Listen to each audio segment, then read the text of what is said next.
And welcome to another edition of Working for Charities. The hosts are the guys in blue. We've got John Absey, the bear for 25 years. We've got Randall Carlisle, 2 stations. How many stations? Locally, 2 stations. But a great career around the country. Yeah, for 40 years. So. Yeah, and now you're working for a living.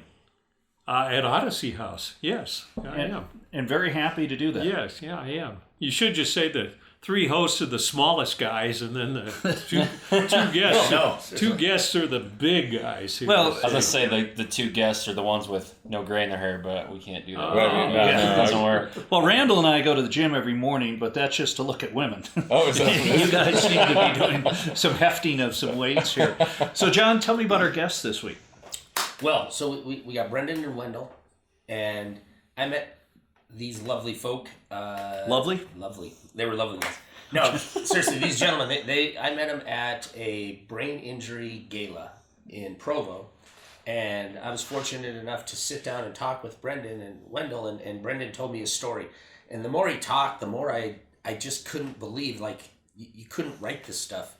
And that's why I was saying, is I was just like, you guys need to come on the show and come and tell your story. And because he was in the military, and he joined at what, 16, 17? 17. Day 17. How'd you get in? I dropped out of high school. I was just like the kids we help. I was dumb, making wrong choices, and Not included coming on the show. Not including coming here. So far. Yeah. We'll table that for later. You can ask me at the end. So I dropped out, got my GED, and a buddy of mine, we were selling drugs. A friend of mine was shot and killed, and I needed a way out. So I had a full of anger and decided I needed to join the military and go kill people. So I wanted to be a Navy SEAL. Went to the Navy recruitment office, and they kind of laughed at me because how young I was.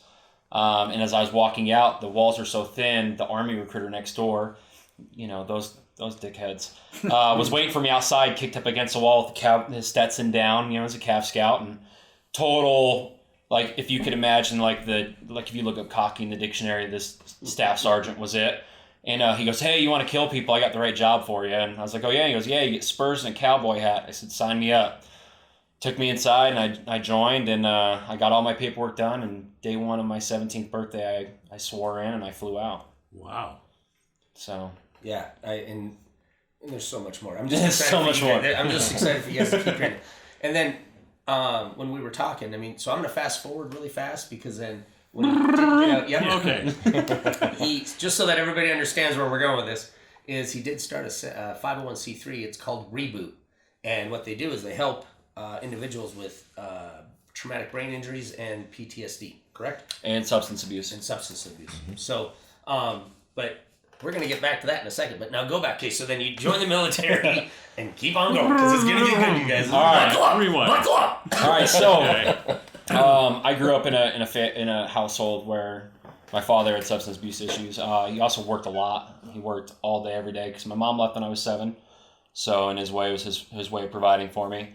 So I was full of anger, a punching bag walking around, never fit in with my classmates, never fit in at home. Where did you grow up, by the way? I grew up in West Jordan during this time, up in Tremont as well, here locally, Utah. But I could never fit in anywhere, so I got in the wrong crowd, full of anger, full of hate, and decided when I joined the military, I wanted a chance to kill people, I wanted a chance to die.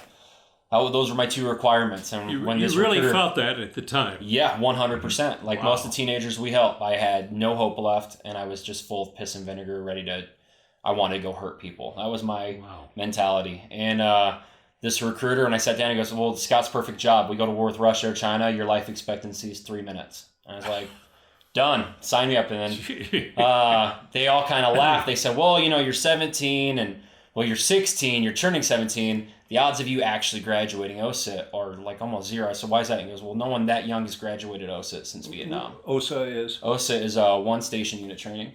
So instead of doing a basic training AIT, you do it all at once. It's 18 weeks instead of 8.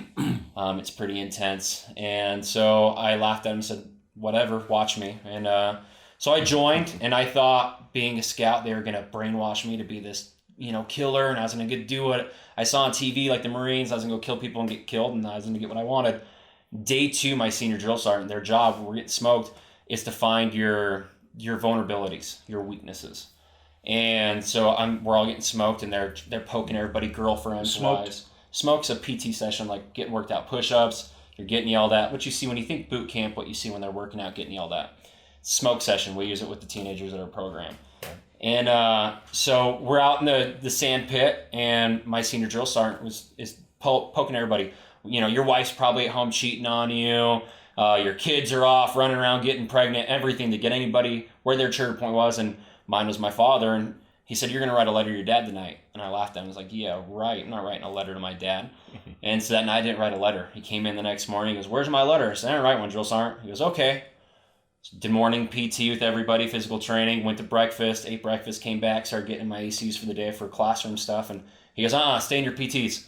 You're going back to the sand pit." I said, "Why, drill sergeant?" He goes, "You didn't write my letter." So we went back out the sand pit, and I stayed in the sand pit all day. He worked me out all day. That night, he goes, "You're going to write my letter." And I was like, "You, I'm not writing a letter. There's no way I'm going to do that, and you can't keep me from class 2 days in a row." And by the way, we don't use that word. I'm Sorry. Lee, our He will have director, to bleep it out. Bleep that out. Lee, I saw him pull the pad out. Yeah, marking it. Time. He's just like, he's been writing over there quite a bit. Yeah, he just let got like a two new of them pen. go. Yeah. He's like, "We got another one of those on. All right." So that night, I thought to myself, "There's no way he can do this 2 days in a row." So I didn't write my letter. And he came in the morning, and I stood up, and he went, "Where's my letter?" I said, "I didn't write one." He goes, "Okay, well, you're going to the pit all day." Threw me an MRE, told me to get my PTs, and I went for a whole other day of PT. And that was the first night I wrote my letter. I sat down, I wrote, "This is, you know." And next, I thought, I finally got him. There's no way he's going to be happy. I swore at him. It's a one-line letter. And he came in the third day, and he's like, "Where's my letter?" "Right here," drill sergeant handed him. And instead of doing what I expected him to do, he did the one thing I didn't expect, is he humanized with me. He said, "Good job, Brad, another one tonight." I'll never forget that moment. "Good job, Brad, another one tonight." So I started writing a letter every night to my dad. The first 2 weeks, all the anger and hatred I had. And then I started writing letters to other people that I think did me wrong. And by week 8, I started mailing letters to my father. And by week 18, I invited him out to my graduation. He came to my graduation and watched me graduate OSIT, and we have a good relationship now. What was your specialty? My specialty was a Calf Scout in 19 Delta. Pretty much our job is to go behind enemy lines, eyes and ears in the military, forward observation. I ended up deploying in 2011 with Task Force Spartan attached to 3rd Group Special Forces because I went to a sniper mitt school, which qualified me as a marksman. It doesn't give you the tab or make you a sniper, but you're qualified to shoot those guns. So I went and deployed to 3rd Group in 2011, so that was my specialty. And where were you overseas? Afghanistan, RC South, so right in the heat of it, Haji Ramadan. Wow. So if you look up embedded reporter Michael Young, he was actually embedded with us. There were a 2-day period where we had 40 firefights over 2 days. So the action we were involved with was very high, constantly daily firefights in the thick of it the entire time we were there. Plus, and then tell them about the footage off of that one guy's helmet about everybody else is laying prone and you're just standing up. There's helmet cam footage on YouTube. I'll send you guys a link later of we get ambushed, and during the ambush you can see the round skipping up. People take cover, and I'm standing there taking fire because my men have no cover, and it's fun stuff. What rank were you? I got out as an E5. Okay, and that's the Sergeant. equivalent sergeant, yeah. Mm-hmm. So you're in firefights in Afghanistan doing stuff that probably, in retrospect, wasn't the smartest for you. No, definitely not. Retrospect. How old were you, by the way? I was deployed at 19. So I was 19, leading. I had 3 men under me, and all of them were older than me. And yeah, I mean that was just. I grew up quick, I guess is the right way to say it, and learned lessons the hard way. Afghanistan, just from a historical perspective, has been a country that no one can conquer. For hundreds and hundreds of years, it kicked the heck out of the Russians. Kicked Genghis Khan, I mean, all the way back. Yeah. And you're out there at 19 with people that you're responsible for. So in a firefight, there's no cover, so you stood up to engage the enemy. I figured I might as well get hit instead of them. That's big. And thank God the AK-47 is... Write that one down, buddy. So I'm going to make it clear as a veteran, even with them. Yeah. I get my point across, and I am who I am. I'm sorry. I'm trying to censor myself, but... well, we're not we're live vulgar TV. group. Yeah. Yeah. So... Thank goodness. Thank goodness. Continue. I have to prep myself all day if I'm going live. Is the experience of going to war something that you think, when you try to share that experience, how do you get it across to those of us who never served? I think the easiest way is imagine your worst nightmare and then take all the information of it away. You just know the stress, anxiety, what's waiting for you, but you don't know the details. So before I deployed, I was on Rear D. My ex-wife at the time was pregnant with my son, so I was expecting to go to Iraq with 5-4 Cav and have a really relaxed deployment, work out every day, maybe riding the Humvees from post to post, and just the drawdown. I was expecting a vacation almost. That's how they sold it. And my son was born, and I'm in the hospital, and it's a Sunday night, and my Rear D first sergeant calls me, and he goes, "Hey, you're not going to Iraq?" I was like, "Sweet." He's like, "Yeah, when your maternity leave's over, you're going to Afghanistan." I said, "I get 7 days." He goes, "Yeah, so in 7 days you're going to Afghanistan." I was like, "With who?" And at the time, 1st Brigade unit on our base failed JRTC, meaning when they went to their field training, they failed where they weren't deployable, and that was the unit was going to support. And I went, "Wait a minute, those guys all failed." And they're like, "No, 4-4 Cav didn't fail, but that's who you're going with. So you'll have a couple days to get to know them, and then you'll be in country." Usually we have years to prep, years to get to know each other, years to, your fire team, this is how so-and-so would hit the right corner, and you have that kind of flow muscle memory of working with each other. We didn't have that before we deployed. So I had a week, 2 weeks to kind of learn my men, the people above me, learn, intricacies that you usually spend months and months learning. We just really had to adapt on the fly to learn that before we deployed. And, like you said, Afghanistan, where we were at, we were the first unit to cross the Arghandab where we were at in RC South and go into Haji Ramadan. And when you go down there, you see these old Russian tanks that they're still there, just overgrown. They're all over the place. And what's crazy is the grape rows and their drying houses they have down there, the mud has been there for so long, it's tougher than concrete. I mean, you drop a 5,000-pound bomb and the building's still standing at the end, like nothing touched it. Wow. And you have 50 cal rounds hitting these dirt berms, and it's like hitting steel. I mean, it's been there for so long that it's almost battle hardened in spirit, almost in RC South. If you didn't know it was Afghanistan, you'd think you're in Utah and the dirt was made of vibranium or something, from a comic. It's insane. Wow. So you're over there. How many times did you deploy? Just the once. So I deployed and was wounded, and then medevaced out. And I spent 2 years in a military hospital recovering. I had severe TBI. I was having 2 to 3 seizures a day when I first got back. They got traumatic brain injury? Yep, traumatic brain injury. The left side of my brain swelled up. I had an IED go off in front of my face, dismounted. And when I was in the hospital recovering, I was having seizures. And unfortunately, while I was there, I was exposed to all the PTSD and the non-treatment that we're seeing right now in the industry. And then I was also exposed to a lot of my friends. The way they treat medicine in the military and the VA is just kind of, oh, you're feeling sad, here's a handful of pills. And oh, you have pain, here's a handful of pills. And they just kind of push pills. And they don't have psychological treatment for somebody? Yes, they do, but it's a psychologist that when you're talking to them, their back's on a computer and they're typing as you're talking to somebody's back. I mean, the system in place doesn't work. It doesn't work. I mean, I went through 20 different psychologists and psychiatrists before I got out, and all of them. So it's like failed. They don't really care about you. I think it's a quantities issue, right? There's so many of us. Yeah. You're over inundated. You have so many people under you in a caseload, and like what we're doing with REBOOT, they don't understand the neuro counseling, the brain side of it. I had so many deficiencies in my brain. I guarantee if we scanned my brain at the time, I would have been dead in my thalamus and basal ganglia and a handful of other sectors of my brain. I understand all this stuff, but Randall and John are not. You might want to explain a few things. So, are those chemicals or are those parts of the brain? Those are sectors of the brain. Okay. Yeah. If you scanned me at the time, I would have had no blood flow probably. Structurally, I was already swollen, already messed up. What we do, we spend the first week healing those parts of the brain that are deficient or overproducing, and then we know what the deficiencies that are left, so we know how to go about somebody's trauma. How do you measure all that? We use functional MRI. And by the way, so just to clarify, we've kind of gotten into this. We're jumping all over the place. Yeah, and John, John called. I was on my honeymoon last week, and I got a nice note from John saying, I've got some guests who are amazing.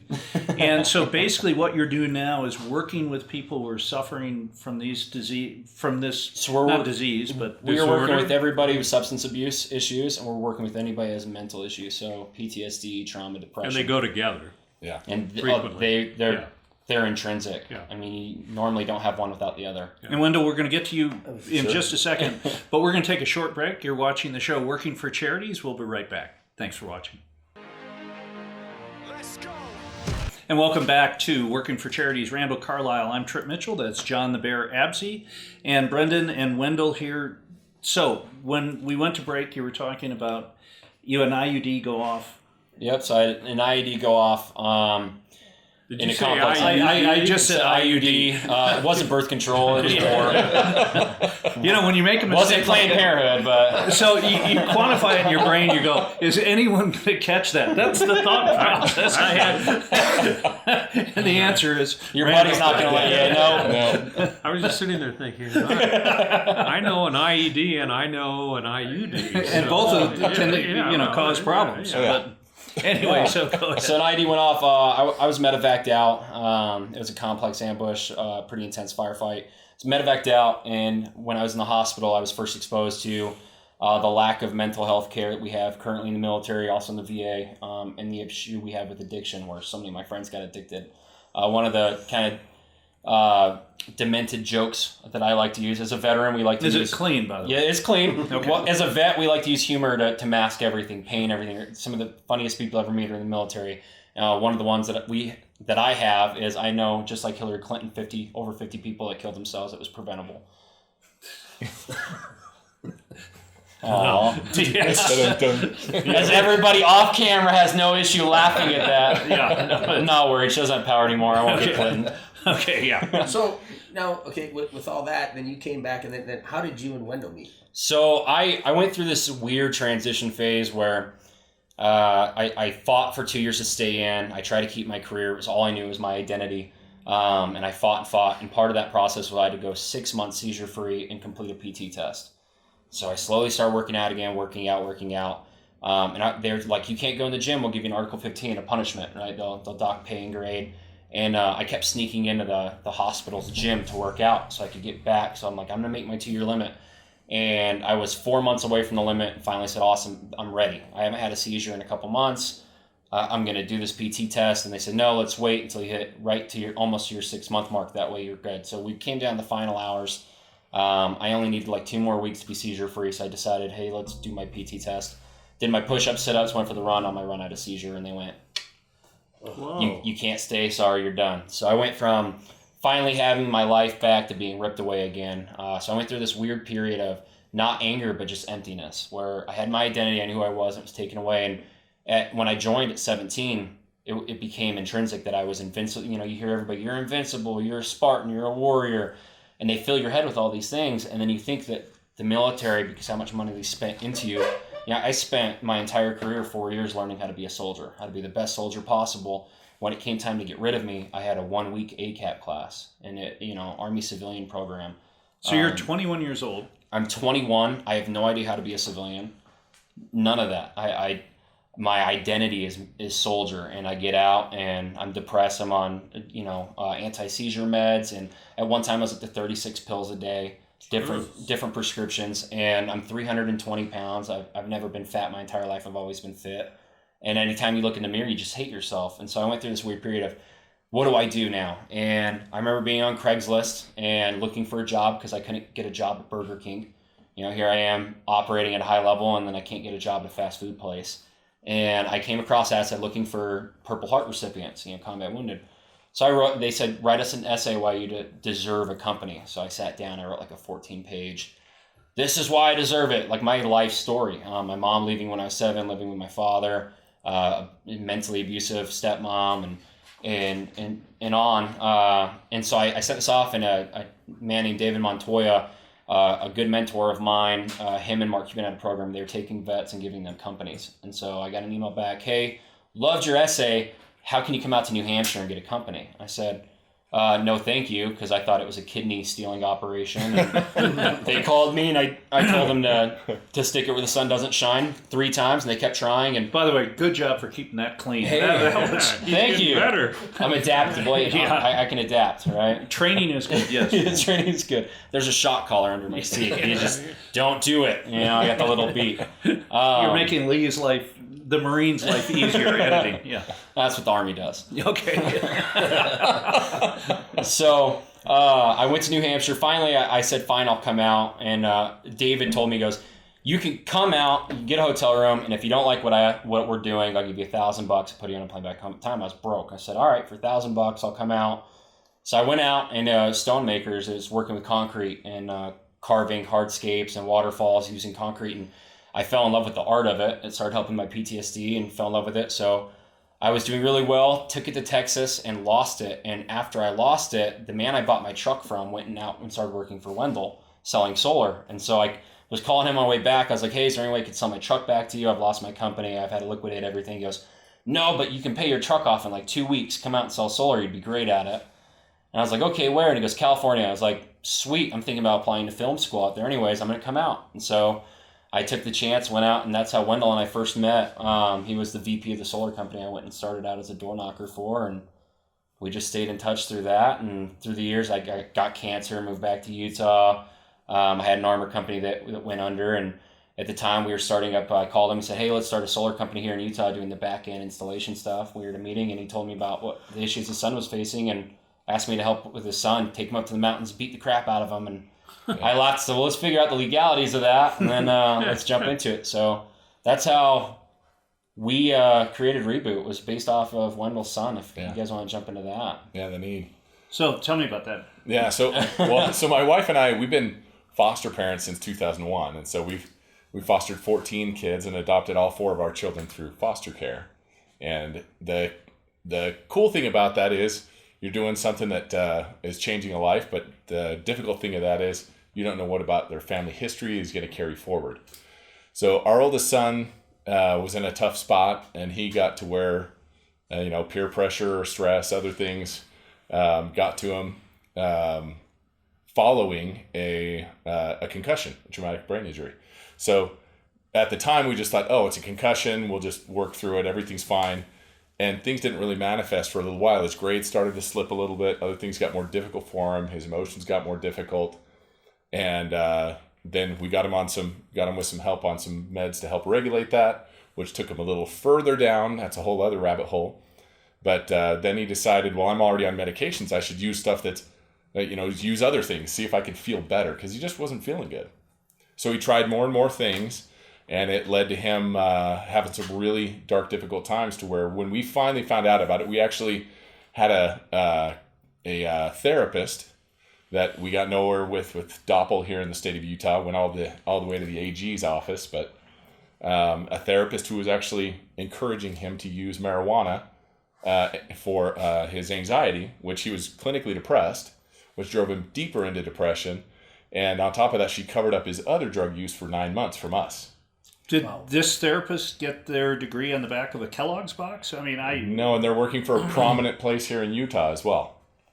But according to Mail order degree.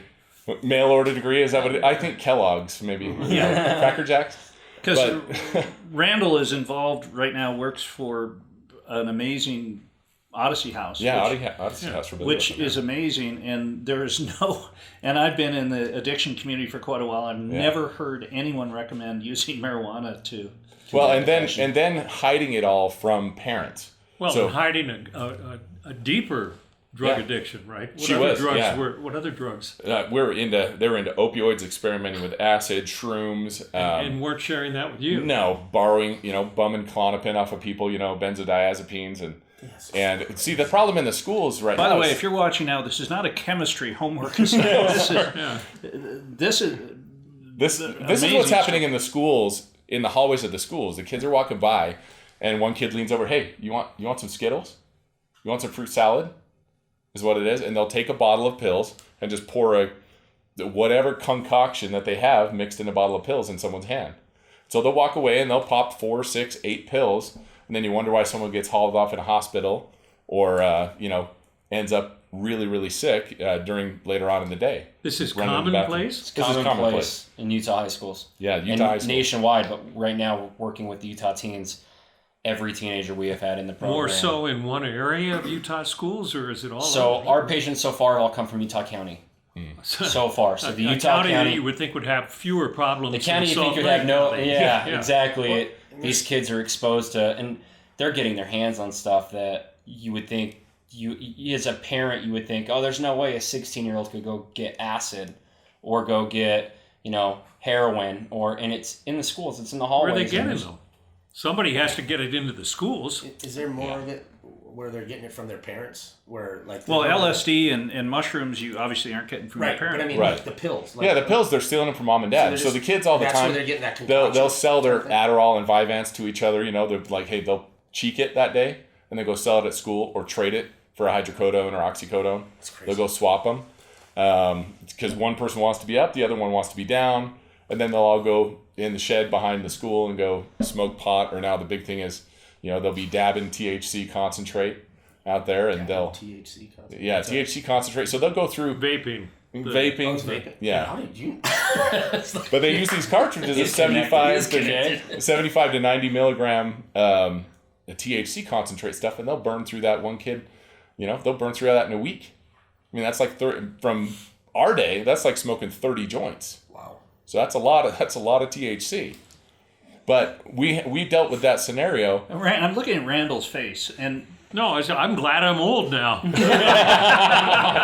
I don't have to be in school. You don't have to have that peer pressure Yeah, there. exactly. Or they're walking around through the school and they're like, oh, hey, man, I'm having a bum day. Oh, you're having a bad day? I brought some extra, Klonopin or Tramadol or something like that. I brought some extra. Why don't you take one? You'll feel a lot better. And kids are passing them around. Wendell, I am a wuss. Okay. I had my knee replaced in June, and the first show I did back, I had a couple small oxycodones, and I didn't drive. I got a ride down here, but I was in a lot of pain. And I blew the show about 4 minutes in, and Randall said, we've got to restart this. So 2 5 milligram oxycodones, and I couldn't do a TV show. Really? How do people operate on this stuff? This is incredible. Yeah, the kids. Tolerance. Yeah, they build it up. Or they'll take an Adderall together with an opioid. So they'll have an up and one down. So they'll ride the middle of the road. It's scary, but then all of a sudden, like another friend of ours that's working with us on some of our advertising things, they pop a hydrocodone and a Xanax, go to bed and don't wake up. So we got to realize this. The kids think it's all fun and games right now, and this is a toy and it's whatever. Especially when they get into weed and they go, oh well, this is natural. They don't know about super blends and getting into 10 and 15% milligram THC concentrate in weed versus 3% from the 80s. It's a huge difference. Plus they cut it with things, add other stuff into it. But anyway, off the subject. That's all for the substances drug show, I guess. But with my son, he ended up in a place where that therapist was covering things up, and it had become a full-blown addiction because the therapist was being his sounding board, so that he'd open up to her, but she wasn't a licensed substance abuse counselor. But at the same time, she protected him to get his trust. And then the bomb came down when he ended up becoming suicidal later on. And we just went, what are we going to do with this? Why is he this way? And we go into the office and find out, well, he's been using some things for a while. And should we tell him? 9 months? You hid this for 9 months? So the problem is he was already far down the road with addiction and dependency on different drugs. So we got him into one facility, he was in there for a while, comes back out, and they're like, hey, your son failed our program. He was back using stuff within a couple weeks. A little while later, he was back, same mindset, self-destructive, get him in another facility, and they said the same thing. He was out a couple weeks later, starts using again, oh, your son failed our program. And then we've got him in a third one, and we just went, what do we do from here? All the prayers were coming out. We were doing everything that we could to find as much help as we could. And we were guided in a direction that, that was the day, that third place he was in. I said, Brendan, we're at this meeting, setting up this company. I said, dude, I had to tell my son today, he's not coming home. He's not coming home. I said, go take him to the mountains, beat him up, do whatever you got to do. We got to reshape this kid because he doesn't know who he is, and he's self-destructive, and going back, like a dog returning to his vomit. He just kept going back to the same exact thing. So we were guided in a way that ended up with him on the other side of the country, guided to the foremost experts in the world in traumatic brain injury, based right out of Provo, Utah. And by sitting down with them and going, we got an idea of how to work with kids that hasn't been done before. Here's our concept. We sat with these neuroscientists and neuropsychologists, and they, Dr. Fong jumps up as we're talking about our program and what we want to do, 4 phases. If we need to, we rescue them by moving them somewhere. And she jumps up at the table and she just puts her hand on the table. She goes, we have to work with you guys. You guys are for mental health what we are for traumatic brain injury. Well, I hate to do this, but this is a tease. We've run out of time on this show, but we're going to, next week at this very time, Wendell and Brendan will talk more about what they're doing now, and we'll learn a lot more. This has been an amazing half hour. For Randall and John, I'm Tripp. We'll see you next time. Thanks for watching.